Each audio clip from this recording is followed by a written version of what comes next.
திருச்சிற்றம்பலம். திருவாசகமாகிய சிவபுராணத்தில் இருந்து விளக்கத்தை அறிந்து கொண்டிருக்கிறோம். முந்தைய பதிவில் 20 வரிகள் வரை பொருளை அறிந்தோம். இப்பொழுது சிவபுராணத்தின் 21ஆம் வரியில் தொடங்கி பொருளை அறியவிருக்கிறோம். கண்ணுதலான் தன் கருணை கண்காட்ட வந்தெய்தி எண்ணுதற்கு எட்டா எழிலார் கழல் இறைஞ்சி விண்ணிறைந்து மண்ணிறைந்து மிக்காய் விளங்கு ஒளியாய் என் இறந்து எல்லை இலாதானே நின் பெரும் சீர் பொல்லாவினையேன் புகழுமாறு ஒன்றறியேன். கண்ணுதலான், நுதல் என்பது நெற்றி. நெற்றிக் கண்ணுடையவரான சிவபெருமானே, இந்த நெற்றிக்கண் நெருப்பை உமிழக்கூடியது. திரிபுரத்தை எரித்தது, மன்மதனை சாம்பலாக்கியது. அப்படிப்பட்ட கண்களால் என் மீது கருணை மழை பொழிந்தவனே, எண்ணுதற்கு எட்டா எழிலார் கழல் இறைஞ்சி. இறைவன் வாக்கால் நோக்கால் எண்ணி பார்க்க இயலாத எட்டாத தொலைவில் இருப்பவன். அங்கனம் எட்ட முடியாத அவன் அழகு பொருந்திய கழல்களை, கழல்கள் என்பவை வீரத்திற்கு அடையாளமாக ஆண்கள் காலில் அணியும் அணிகலனாகும். அவன் எழிலார் கழல்களை விரும்பி பணிவார்க்கு அண்மையானவன், அருளை சொரிபவன். விண்ணிறைந்து மண்ணிறைந்து மிக்காய் விளங்கு ஒளியாய். விண் என்பது வான்முகடு ஆகாயம். ஓசை ஒளியெல்லாம் உண்டாவது ஓங்குவது ஆகாயத்தில். மண்ணில உலகம் வளம் நிறைந்தது, வாழ்வு தருவது. இப்படி வானம் பூமி எங்கும் நீர்க்கமர நிறைந்திருக்கும் இறைவனானவன். அவன் என் உள்ளத்திலும் மிக்காய் மிகுந்து விளங்கும் ஒளியாக ஜோதி சுடராக நிறைந்திருப்பவன். என் இறந்து எல்லை இலாதானே நின் பெரும் சீர் பொல்லாவினையேன் புகழுமாறு ஒன்று அறியேன். எண் நிறைந்து எண்ணிக்கை அளவை கடந்து கணக்கிட்டு சொல்ல இயலாத காலத்திற்கும் அப்பாற்பட்டவன். அப்பா, உன் பெரும் சிறப்பை பொல்லாவினையேன், பொல்லாவினைகளால் பிறவியை பெற்ற அடியேன் எப்படி உன்னை புகழ்வது என்று அறியேனப்பா. ஒருவேளை அது முடிந்தாலும் பொல்லாவினை பயனால் விளைந்த அறியாமை காரணமாக இறைவனை பணிந்து போற்றி புகழத் தெரியாமல் போய்விடுவேனோ என்று உருகுகிறார் மணிவாசகப் பெருமான். அடுத்த 5 வரிகள். புல்லாகி பூடாய் புழுவாய் மரமாகி பல்விருகமாகி பறவையாய் பாம்பாகி கல்லாய் மனிதராய் பேய் கணங்களாய் வல்லசுரராகி முனிவராய் தேவராய் செல்லா நின்ற இத்தாவரச் சங்கமத்துள். புல் பூண்டாகி செடி கொடியாகி மரம் விலங்கு பறவை மனிதன் பேய் கணங்கள் அசுரர்கள் முனிவர்கள் தேவர்கள் என்று பிறவிகளின் தொடர் சங்கிலியை ஓரறிவுடைய உயிர் முதல் 6 அறிவு உடைய உயிர்களாக விளைந்த இத்தாவரச் சங்கமத்துள். அடுத்த 5 வரிகளில் எல்லா பிறப்பும் பிறந்து இளைத்தேன் எம்பெருமான் மெய்யே உன் பொன்னடிகள் கண்டின்று வீடுற்றேன் உய்ய என்னுள்ளத்துள் ஓங்காரமாய் நின்ற மெய்யா விமலா விடைப்பாகா வேதங்கள் ஐயா என ஓங்கி ஆழ்ந்து அகன்ற நுண்ணியனே என்கிறார்.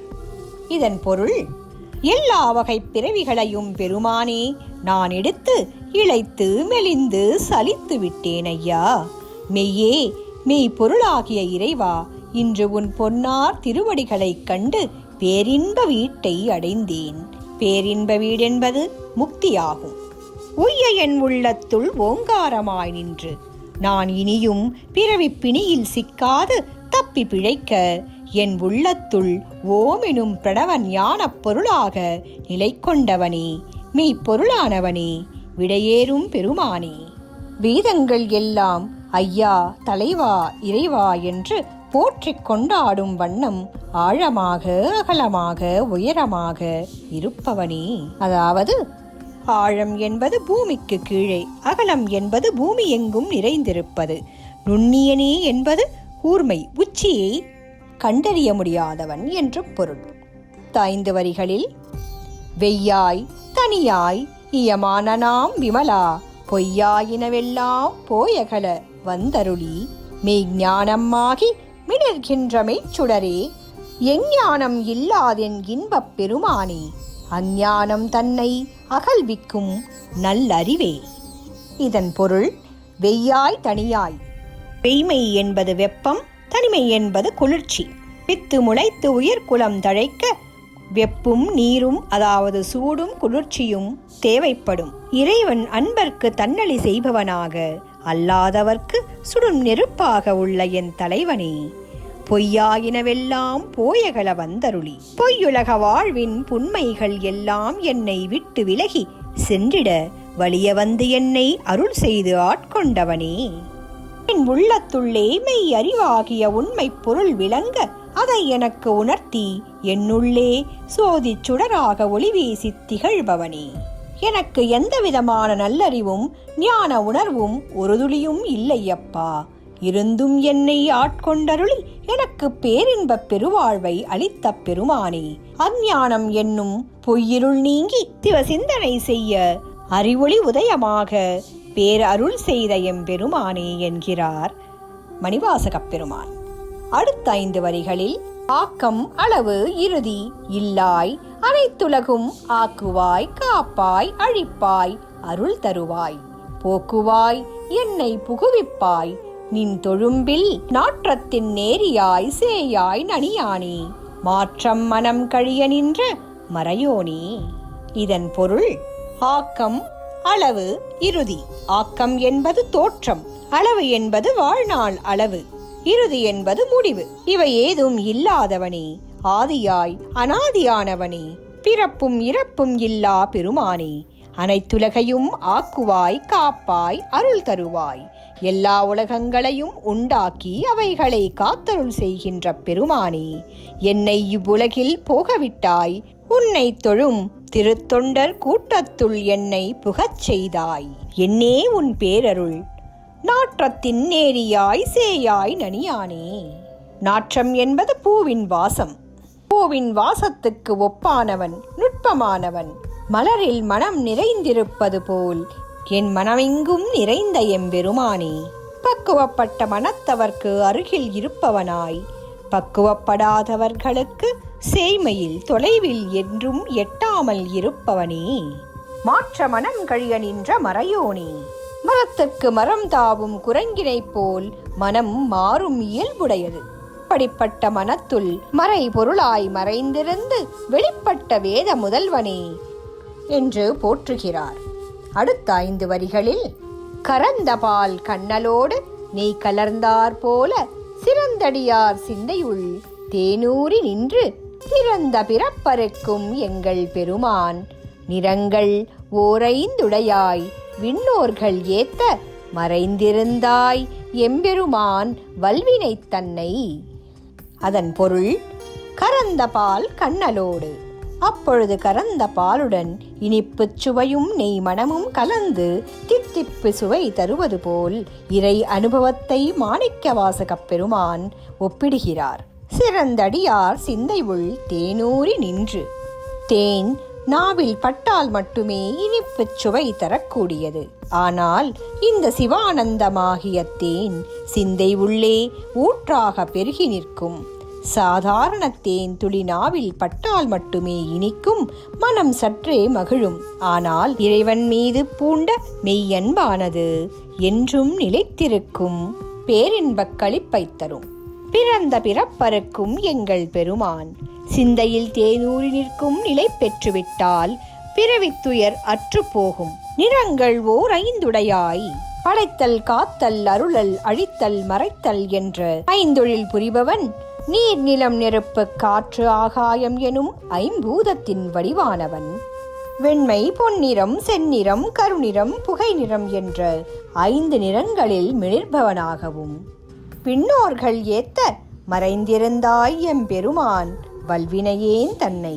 என்று விண்ணோர்கள் ஏத்த தேவர்களெல்லாம் உன்னை புகழ அவர்களுக்கு அருள் தர வெளிப்படாது மறைந்திருந்தாய். ஆனால் பெருமானே, நீ கொடிய வினை தொடர்பு உள்ள என்னை ஆட்கொண்டாயே என்று மெய்யுருகுகிறார் வாசகப் பெருமான். அடுத்த 5 வரிகளில் மறைந்திட மூடிய மாய இருளை அறம்பாவம் எனும் அரும் கயிற்றால் கட்டி புறம் தோல் போர்த்தெங்கும் புழுவழுக்கு மூடி மலம் சோறும் 9 வாயில் குடிலை மலங்க புலனைந்தும் வஞ்சனை செய்ய. இதன் பொருள், இறைவா, என் ஆணவ உணர்வெலாம் மறைய உம்மை உணர்ந்தறிய இயலாத மாயையால் ஆட்கொள்ளப்பட்டு துன்புறுகிறேனப்பா. அறம்பாவம் எனும் மருங்கயிற்றால் கட்டி நல்வினை தீவினை ஆகியவற்றை உடம்பெனும் கயிற்றால் கட்டி புறம்தோல் போர்த்தெங்கும் புழு அழுக்கு மூடி.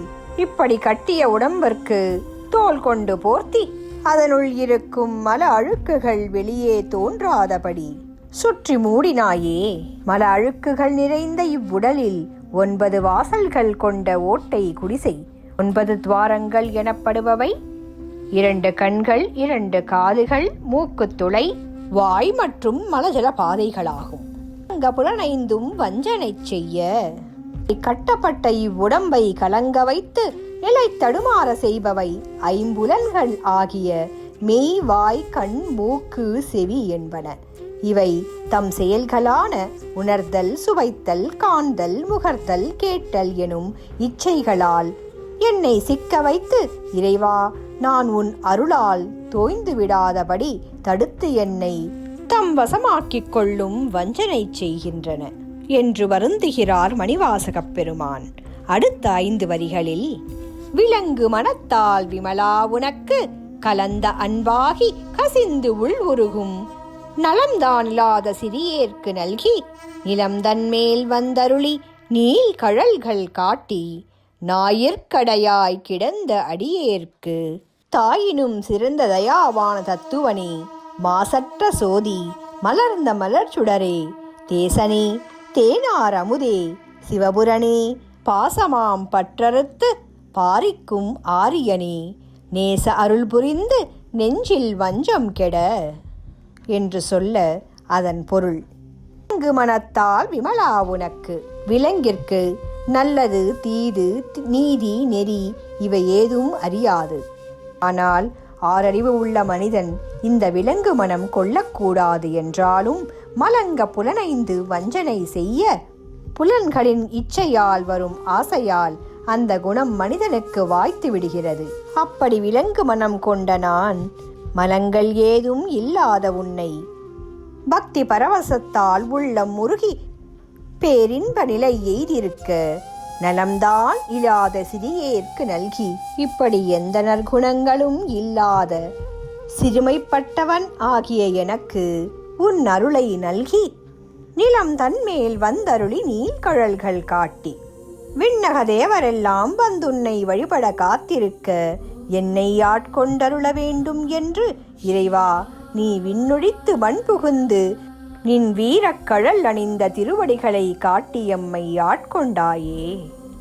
நாயில் கடையாய் கிடந்த அடியேற்கு நாயினும் கீழான எளியவனான எனக்கு தாயினும் சிறந்த பேரன்பை காட்டி என்னை ஆட்கொண்ட பெருமானே, மாசற்ற சோதி, மலர்ந்த மலர்ச்சுடரே, மாசேதும் இல்லாத சோதி வடிவானவனே, அன்றலர்ந்த மலர்ச்சுடரைப் போல் தூய்மையானவனே, தேசனே, தேனாரமுதே, சிவபுரனே.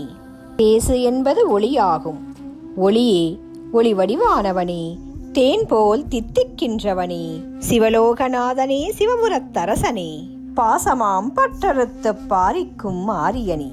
பாசம் பற்று எனப்படும் பாச பிணைப்பை வேறெடுத்து ஆன்மாக்கள் மனத்துள் இறையருள் பெருகச் செய்யும் ஐயனே, நேச அருள் புரிந்து நெஞ்சில் வஞ்சம் கெட. நெருக்கமானவர்களிடம் காட்டுவது உள்ளன்பு, நேசமாகும்.